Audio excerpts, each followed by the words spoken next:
चला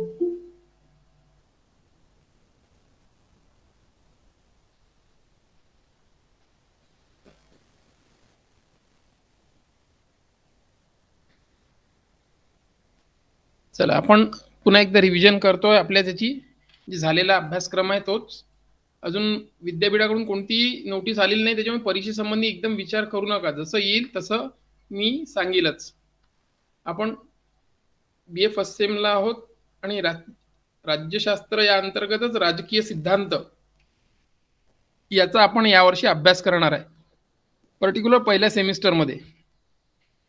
आता राजकीय सिद्धांत म्हणजे काय किंवा राज्यशास्त्र म्हणजे काय, पहिल्यांदा राज्यशास्त्र समजून घेऊ, मग राजकीय सिद्धांत समजून घेऊ. तर राज्यशास्त्र म्हणजे काय, तर ज्या राजकीय व्यवस्थेचं एकंदर स्वरूप कसं असलं पाहिजे, कसं आहे किंवा कसं होतं, या संबंधी जे काही एक विवेचन त्याच्यात केलं गेलं असतं, शास्त्रशुद्ध, त्याला राज्यशास्त्र म्हणतात. आणि म्हणूनच पूर्वीपासून जर आपण पाहिलं तर या शास्त्रासंबंधी अभ्यास झालेला आहे. एवढंच आहे की फक्त पहिले राज्यशास्त्र म्हटलं जात नव्हतं. काही वेळा आपण जसं कौटिल्याचं उदाहरण घेऊ शकतो, की जेव्हा अर्थशास्त्र हा ग्रंथ त्यांनी लिहिला, पण हा ग्रंथ जरी त्यांनी लिहिला असला तरी त्याच्यात मात्र राज्य व्यवस्थेसंबंधीच किंवा राजाच्या कार्यासंबंधी म्हणा, त्यांनी विवेचन केलेलं आपल्याला दिसून येतं. आणि त्यामुळेच हा विषय नावानी जरी हा मध्ययुगीन काळात विकसित झाला असला तरी यासंबंधीची चर्चा आपण महाभारत म्हणा, रामायण म्हणा, प्रत्येक बाबतीत, प्रत्येक ठिकाणी याची एक चर्चा आपल्याला दिसून येते. हां, याला एक शास्त्रीय स्वरूप हे कालांतराने प्राप्त झालं. त्याच्यात मुख्य म्हणजे ज्याचं योगदान, ज्याला आपण म्हणतो की राज्यशास्त्राचा जनक ज्याला म्हटलं जातं, तो म्हणजे ॲरिस्टॉटल. आता या राज्यशास्त्र ही जी ब्रँच आहे किंवा ही जी शाखा आहे, ही एक सामाजिक शास्त्रामध्ये मोडल्या जाते. आणि त्या अंतर्गतच मग वेगवेगळ्या अनेक सामाजिक शास्त्रांच्या शाखा निर्माण झाल्या. जसं आपण मानसशास्त्र पाहतो, अर्थशास्त्र, समाजशास्त्र, याप्रमाणेच राज्यशास्त्र एक शास्त्र आहे की जे राज्यांचा अभ्यास करतं. अर्थशास्त्र म्हणजे अर्थाचं, म्हणजे पैसा, या संबंधी अभ्यास केला जातो. मानसशास्त्र म्हणजे आपल्या मानसिक घटकाचं अध्ययन केलं जातं. असे वेगवेगळे शास्त्र निर्माण झाले आणि त्यांनी आपलं स्थान निर्माण केलं. मग राज्यशास्त्रामध्ये देखील अनेक काही ब्रँचेस निर्माण झाल्या. त्यापैकीच एक ब्रँच म्हणजे यावर्षी आपण पाहतोय ती म्हणजे राजकीय सिद्धांत आहे. आता राजकीय सिद्धांत म्हणजे काय हे समजून घेण्याकरता आपल्याला थोडंसं काही काही त्याचा अर्थ, त्याचं स्वरूप, त्याची व्याप्ती आणि महत्त्व, या गोष्टी आपल्याला समजून घ्याव्या लागतात. हे जर आपल्याला लक्षात आलं तर आपण राजकीय सिद्धांत म्हणजे काय हे समजून घेऊ शकतो. तर पहिल्यांदा अर्थ आपण समजून घेऊ की राजकीय सिद्धांत म्हणजे काय. राज्य व्यवहारामधील गोष्टीबद्दल ज्ञान मिळवण्याच्या दृष्टीने नियमाच्या साच्यात सूत्रबद्ध रीतीने विचारांचा जो समूह मांडण्यात येतो त्यास राजकीय सिद्धांत असे म्हणतात. आता काय, राज्य व्यवहारामधील, राज्य व्यवहार म्हणजे काय, सगळं व्यवहार म्हटलं की सगळं आलं. म्हणजे एका राज्याचा दुसऱ्या राज्याशी संबंध, राज्याचा परदेशी असलेला संबंध, त्या राज्यामध्ये असणारे विविध अंग म्हणजे कार्यकारी मंडळ असेल, विधिमंडळ असेल, न्यायमंडळ असेल, सगळे घटक, या गोष्टीबद्दल आपल्याला माहिती ज्या याच्यातून मिळते, मग ते एक सूत्रबद्ध पद्धतीने, म्हणजे काहीतरी एक व्यवस्थितपणा, आपण काही नाही बोलू शकत. जसं मी तुम्हाला वर्गात बऱ्याच वेळा बोलताना मी म्हणतो की नाही, आपण कसं बोललं पाहिजे, एक व्यवस्थित बोललं पाहिजे. जर व्यवस्थित बोललं तर आपला जे काही आपल्याला म्हणायचं असेल ते व्यवस्थित पोचतं. तसंच राज्य म्हणजे काय आहे हे समजून घ्यायचं असेल तर त्याचं एक व्यवस्थित, त्याची एक मांडणी असली पाहिजे, त्याची व्याख्या असली पाहिजे. आणि ते जर व्यवस्थित जर मांडणी केल्या गेली त्या नियमांची, की कोणकोणत्या गोष्टी आवश्यक आहेत, याची मांडणी ज्याच्यात केली जात असते त्यालाच राजकीय सिद्धांत असं म्हणतात.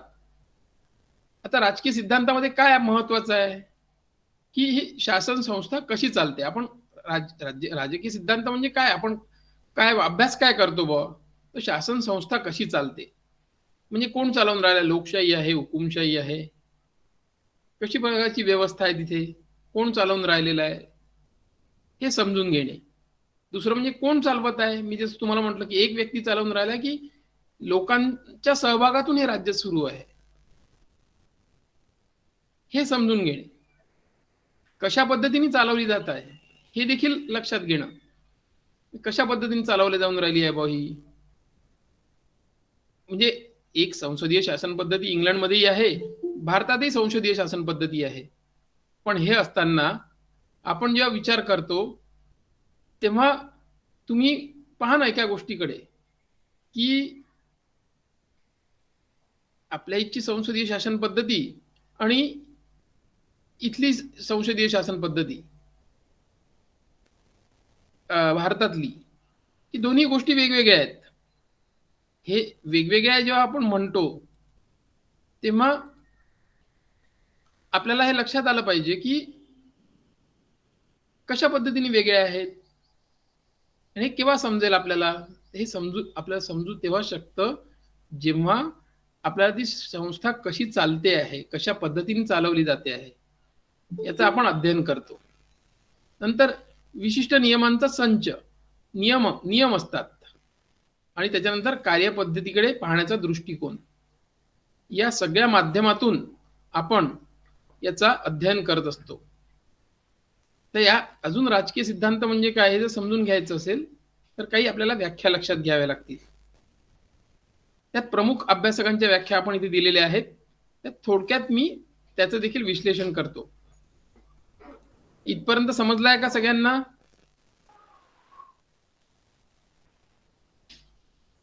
इथपर्यंत समजलाय का सगळ्यांना?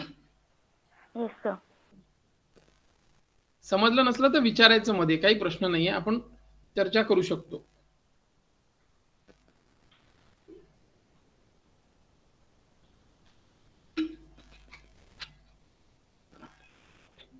आता हा सेबाईन विचारवंत आहे, त्यांनी म्हटलेलं आहे की सेबाईंचं मत काय आहे बा,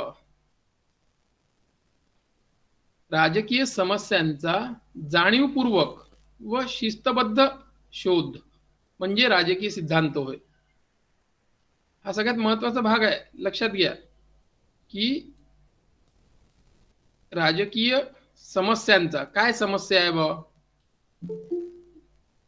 या समस्या ज्या आहेत त्या महत्वाच्या आहेत, त्या तुम्ही त्याचा शिस्तबद्ध शोध घेतला पाहिजे. जर आपण शिस्तबद्ध शोध घेऊ शकलो तरच व्यवस्थित आपण राजकीय सिद्धांत त्याला म्हणू शकू. म्हणजे जसं आता आपण पाहतो अलीकडच्या काळामध्ये आपल्या इथे बेरोजगारी ज्या पद्धतीने निर्माण होऊन राहिलेली आहे, ती कशाने निर्माण होऊन राहिली, याचा एक शिस्तबद्ध शोध घेतला पाहिजे. तरच तुम्हाला लक्षात येईल की त्याची खऱ्या अर्थाने तुम्ही त्याच्यावरती एक उपाय सांगू शकाल. कारण की एक लक्षात घ्या, आपण सगळ्यांना, आपण जे काही आहो, आपण सगळे हे सामाजिक शास्त्रज्ञ म्हणून पुढे जाणार आहोत किंवा सामाजिक शास्त्राचा अध्ययन करणारे विद्यार्थी आहोत. मग समाजाचा अभ्यास करताना आपण व्यवस्थित पद्धतीने नाही केला पाहिजे का? तर तो व्यवस्थित पद्धतीने केला पाहिजे. ती समस्या समजून घेतल्या पाहिजे काय आहेत आपल्या समाजातल्या.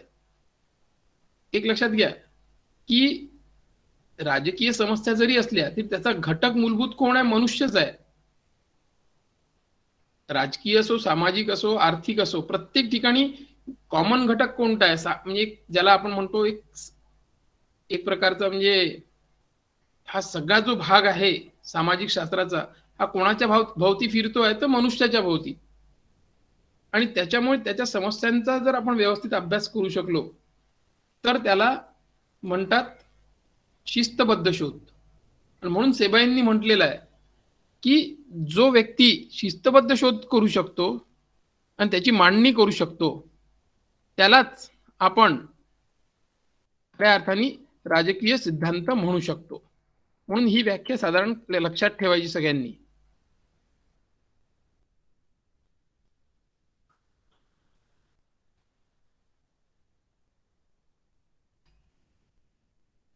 त्यानंतर दुसरी आहे व्याख्या अँड्र्यू हॅकरची. ती देखील महत्वाची व्याख्या आहे सगळ्यात. ती जर आपण लक्षात ठेवली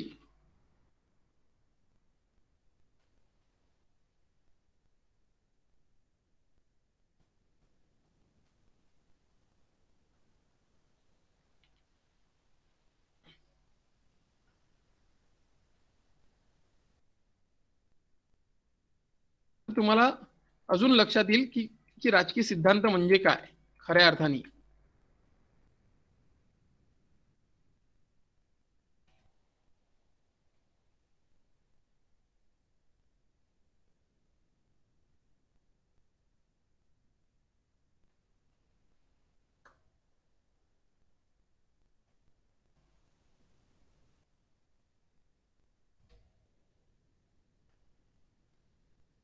अँड्र्यू हॅकर काय म्हणतो की राजकीय व्यवस्थेसंबंधित भूतकालीन, वर्तमानकालीन आणि भविष्यकालीन तत्वज्ञान व शाखांचे ज्ञान म्हणजे राजकीय सिद्धांत होय.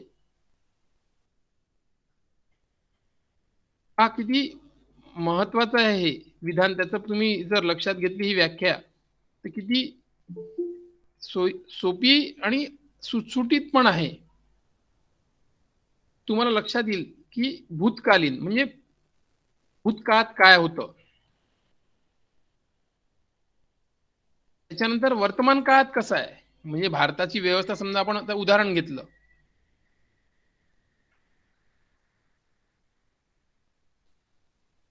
की भारतात प्राचीन काळी कसं होतं बा,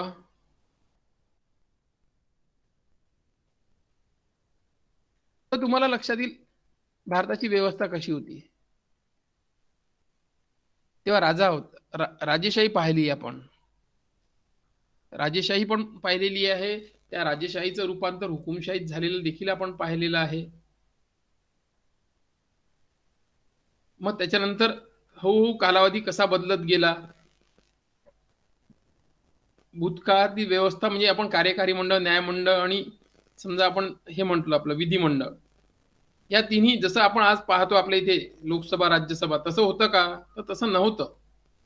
म्हणजे या तिन्ही संस्था अस्तित्वात होत्या पण स्वरूप मात्र तसं नव्हतं. पण हे स्वरूप नव्हतं हे कोण सांगतं आपल्याला? जर आपण भूतकाळाचा अभ्यास केला तर आपल्याला कळेल. मग वर्तमान काळात कसं आहे स्वरूप आणि भविष्य काळात कसं राहील, याचं एक तत्वज्ञानात्मक आणि शाखेचे जे ज्ञान ज्याला म्हणतात त्याला राजकीय सिद्धांत अँड्र्यू हॅकरनी म्हटलेलं आहे. की या संबंधीचं जे आपल्याला आकलन होतं की बाबा भूतकाळात कसं आहे, वर्तमान काळात कसं आहे आणि भविष्यात कसं राहील, या संबंधीचं जे काही आकलन आहे त्याला म्हणतात राजकीय सिद्धांत. एक कोकर म्हणून जे आहेत त्यांनी देखील व्याख्या केलेली आहे की शासन संस्थेचा अभ्यास करताना जनतेच्या इच्छा, गरजा आणि मते, मते म्हणजे आपलं मत काय आहे,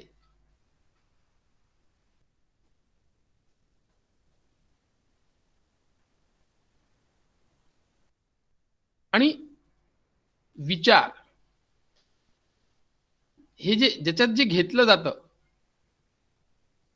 ही जी विचार जे सगळ्या गोष्टींचा आपण जर ज्या याच्यात करतो त्याला राजकीय सिद्धांत म्हणतात. की शासन संस्थेचा अभ्यास करताना जनतेच्या इच्छा काय आहेत बा, त्यांचे विचार काय आहेत, या सगळ्या गोष्टींचा ज्यात विचार केला जातो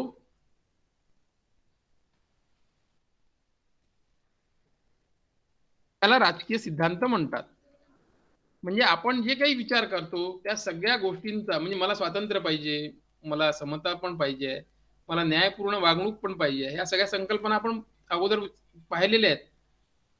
फक्त मी याची जोड देतोय तुम्हाला इथे या व्याख्या समजून घेताना. या आपल्याला गोष्टी पाहिजे आहेत ना, या गोष्टी ज्या पाहिजे आहेत या सगळ्यांचा समावेश ज्या अभ्यासक्रमात असतो त्याला राजकीय सिद्धांत म्हणतात. आणि एक शेवटची जी व्याख्या आहे राजकीय शब्दकोश, राजकीय घटनांचे मूल्यमापन, स्पष्टीकरण आणि भाकिते यासंबंधी शोध घेणारे विचार म्हणजेच राजकीय सिद्धांत होय. मूल्यमापन मग एखादी गोष्ट का घडली यासंबंधी विचार करणे, त्याचं व्यवस्थित स्पष्टीकरण पण देणे आणि सोबतच त्याचा शोध घेणारे विचार देखील आपण ते व्यक्त केले पाहिजे. ते विचार जर व्यवस्थित असतील तरच ते पुढे भविष्यात काही कामात पडतील ना.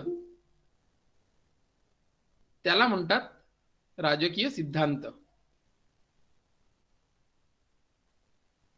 आता तुम्हाला इथपर्यंत जे काही मी समजावून सांगितलंय याच्यात काही तुम्हाला काही विचारायचं असेल तर विचारू शकता. निकिता, काही विचारायचं आहे? बोंद्रे, निकिता, निकिता,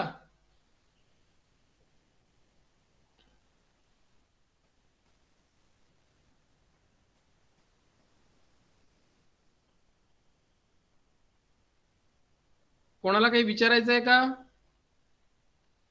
साक्षी, वैष्णवी, सर एकदा स्पष्टीकरण करून द्या ना.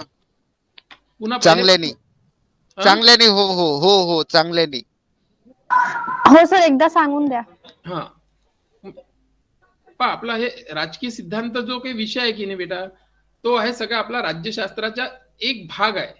जसं एक मोठं झाड असतं ना, त्या मोठ्या झाडाला जशा फांद्या फुटतात त्याप्रमाणेच राजकीय सिद्धांत हे राज्यशास्त्राला फुटलेली एक फांदी आहे. राजकीय सिद्धांताप्रमाणेच राजकीय विचार म्हणा किंवा तुलनात्मक शासन आणि राजकारण, हे अशा अनेक वेगवेगळ्या शाखा राज्यशास्त्राच्या आहेत. त्यापैकी एक पहिली शाखा म्हणजे ही यावेळी आपण जी शिकतो आहे फर्स्ट सेमिस्टरला, ती म्हणजे राजकीय सिद्धांत आहे. वास्तविकता जर पाहिलं जर आपण, तर सिद्धांत म्हणजे काय, काय चांगलं काय वाईट या संबंधीचं ज्ञान ज्यातून आपल्याला मिळतं त्याला राजकीय सिद्धांत म्हणतात. पण आता जेव्हा आपण अभ्यास करायला जातो तेव्हा ते समजून घेण्याच्या दृष्टिकोनातून आपल्याला काही गोष्टी लक्षात घ्याव्या लागतात.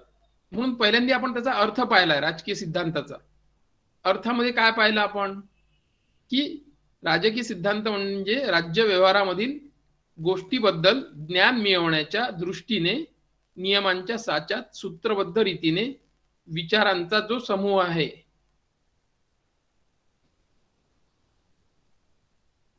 विचारांचा जो समूह मांडण्यात येतो त्यास राजकीय सिद्धांत असे म्हणतात. हे सगळ्यात महत्वाची गोष्ट आहे की आता पहा, राज्य व्यवहार म्हणजे पंतप्रधान कसे करतात काम, पंतप्रधानांचे अधिकार कोणते आहेत, राष्ट्रपतींचे अधिकार कोणते आहेत, हे जे आपण ज्ञान मिळवतो की नाही, हे सगळं ज्ञान मिळवताना आपल्या लक्षात घ्या एक व्यवस्थित त्याची नियमावली आहे तयार झालेली. व्यवस्थित ती नियमावली मांडल्या गेलेली आहे संविधानात, म्हणून आपल्याला ज्ञान मिळतं आणि म्हणून त्याला सिद्धांत म्हणतात. असं नाहीये की आपण आपल्या मनाने काही विचार करून राहिलो आहे.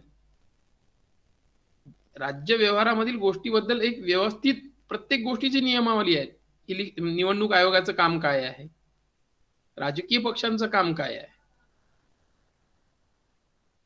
त्यानंतर कार्यकारी मंडळाचं काम काय आहे, न्यायमंडळाचं काम काय आहे, ही सगळी जी माहिती आहे आपल्याला एक सूत्रबद्ध पद्धतीने म्हणजे व्यवस्थित, एक नंतर दोनच येतो, एक नंतर तीन नाही येणार.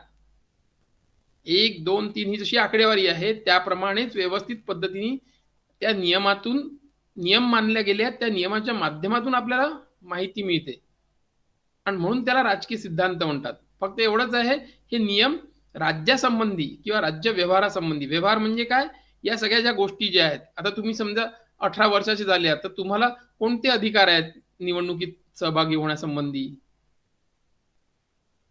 याची व्यवस्थित नियमावली आहे ना. अशी नियमावली जिथे जिथे दिसेल तुम्हाला त्या सगळ्याला राजकीय सिद्धांत म्हणतात.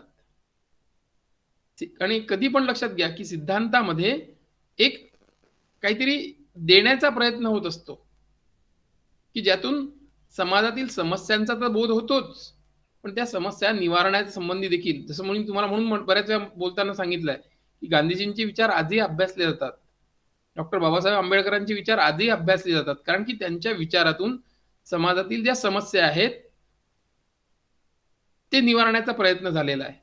आणि म्हणून त्याला आपण सिद्धांत म्हणतो की ज्यांनी समाजाचा अभ्यास तर केलाच, त्या समस्या तर समजूनच घेतल्या, परंतु त्या समस्यांचा पुढे जाऊन व्यवस्थितपणे उपचार देखील सांगितलेले आहेत. म्हणून आजही त्या गोष्टींचं अध्ययन केलं जातं. तर हे सगळे सिद्धांत आहेत. तर राजकीय सिद्धांत देखील एक त्याच प्रकारे आहे. म्हणून आपण इथे थोडक्यात इथे आपण हे दिलेलं आहे की शासन संस्था कशी चालते, कोण चालवतं, कशा पद्धतीने चालवली जाते, त्याचा विशिष्ट नियमांचा संच कसा आहे किंवा कार्यपद्धतीकडे पाहण्याचा दृष्टिकोन काय आहे, या सगळ्या घटकांचा म्हणजे कोण चालवून राहिलाय, आपण चालवून राहिलो आहे का की कोणी बाहेरचं चालवून राहिलं आहे. जसं आपण म्हणतो ना 1970च्या पूर्वी भारत कसा पारतंत्र्यात होता, कारण की कोण चालवत होतं, ते ब्रिटिशर्स चालवत होते. मग कशी व्यवस्था होती ती ती होती एक प्रकारे साम्राज्यवादी किंवा हुकुमशाही पद्धतीची, कारण की ते लोक आपल्यावरती जबरदस्ती करत होते. त्याचप्रमाणे त्यांचे देखील विशिष्ट नियम होते. मग त्या कार्यपद्धतीकडे आपण कसं पाहत होतो, आपण हेच पाहत होतो की ही एक प्रकारची गुलामगिरी आहे आणि म्हणून आपल्या सगळ्या लोकांनी एकत्र येऊन ते स्वतंत्रता मिळवली. तर म्हणून राजकीय सिद्धांतात हेच याच सगळ्याचं अध्ययन होत असतं आणि या दृष्टिकोनातूनच काही व्याख्या इथे आपण घेतलेल्या आहेत. एक सेबाईंनी दिलेली व्याख्या आहे की राजकीय समस्यांचा जाणीवपूर्वक व शिस्तबद्ध शोध म्हणजे राजकीय सिद्धांत होय. त्यानंतर अँड्रू हॅकरची जी व्याख्या आहे की राजकीय व्यवस्थेसंबंधित भूतकालीन, वर्तमानकालीन आणि भविष्यकालीन, म्हणजे भूतकाळात कशी होती आपलं राज्य, कसं होतं, वर्तमान काळात कसं आहे आणि भविष्य काळात कसं राहील, या संबंधीचा एक शिस्तबद्ध शोध म्हणजे राजकीय सिद्धांत. म्हणजे आज लोकशाही आहे, ही लोकशाही कशी आहे, अशीच जर लोकशाही राहिली तर पुढे लोकशाही भारतात कशा पद्धतीची राहील, याच्या अगोदर भारतात कोणती व्यवस्था होती, या सगळ्यांचा शिस्तबद्ध शोध म्हणजेच राजकीय सिद्धांत होय. त्याच्यानंतरची ही एक शेवटची व्याख्या पण महत्वाची पाहून घेऊ पुन्हा, की राजकीय घटनांचे मूल्यमापन, स्पष्टीकरण आणि भाकिते यासंबंधी शोध घेणारे विचार म्हणजे राजकीय सिद्धांत होय. राजकीय घटनांचे म्हणजे जसं शेतकरी आंदोलन झालं, हे का झालं, त्याचं व्यवस्थित स्पष्टीकरण आपल्याला करता आलं पाहिजे. त्या आंदोलनासंबंधी आपल्याला काही भाकिते म्हणजे काही अंदाज वर्तवू शकलो पाहिजे आपण, या आंदोलनातून काय होईल पुढे, आणि याचं एक मूल्यमापन देखील करता आलं पाहिजे. पण हे मूल्यमापन करताना कसं असलं पाहिजे, आपल्या विचारांचा प्रभाव त्याच्यावर नको. आपण शास्त्र महत्वाचं आहे, लक्षात घ्या. जे चांगलं आहे त्याला चांगलंच म्हणायची ताकद पाहिजे, जे योग्य नाही आहे त्याला योग्य नाही म्हणण्याची देखील आपली स्पष्टता विचारांची असली पाहिजे. असं जर आपलं विवेचन असेल तर मग ते सिद्धांताच्या चौकटीत बसतं. म्हणून ही शेवटची व्याख्या देखील तेवढीच महत्वाची आहे. आलं का सगळ्यांना लक्षात? लक्षात आलं का बेटा सगळ्यांना? Yes sir. हो सर. हो सर. ठीक आहे. आता याचा पुढचा भाग जो आहे आपण परवा पाहू. Yes sir. परवा किंवा उद्या पाहू. Okay sir. ठीक आहे. थोडा भाग आपण 2-4 दिवसात पूर्ण करू, म्हणजे मग तुम्हाला हा पहिला टॉपिक झाला की मग बाकीचे टॉपिक तुम्हाला पटापट चांगल्या पद्धतीने करता येतील. Okay sir. ठीक आहे.